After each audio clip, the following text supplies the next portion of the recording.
నారం గ్రామానికి సంబంధించిన పిల్లల్లో ఈ రకమైన చైతన్యం రావడం అనేది సామాన్యమైన విషయం కాదు. రాబోయే రేపటి యువత మన ధర్మాన్ని గాని, మన హిందుత్వాన్ని గాని, ధర్మాన్ని గాని కాపాడగలుగుతారు. అందరూ ఒకటే విషయాన్ని గుర్తుపెట్టుకోవాలి.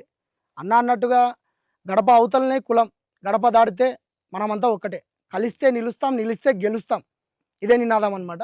మరో ముఖ్య విషయం ఏందంటే ప్రతి ఇంట్లో వాళ్ళు వాళ్ళ ఈ సొంత ఇంటిని ఎలా అయితే శుభ్రంగా చాలా నీట్‌గా ఎంతో పరిశుభ్రంగా పెట్టుకొని చూసుకుంటారో, అలాగే ప్రతి ఇల్లు ఒక దేవాలయం.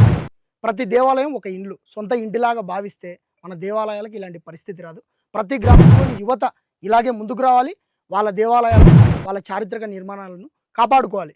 ఇది కేవలం దేవాలయాలు, రాతి కట్టడాలు మాత్రమే కాదు. మన చారిత్రక సంపద. మన పూర్వీకులు వీటి రూపంలో ఇంకా బ్రతికే ఉన్నారు. అది మనం గమనించాలి. కాబట్టి ప్రతి ఒక్కరు పురాతన వారసత్వ సంపదను, ఈ చారిత్రక నిర్మాణాలను మనం కాపాడుకోవాలి. అది మన బాధ్యత హిందువుగా పుట్టినందుకు. జై శ్రీరామ్.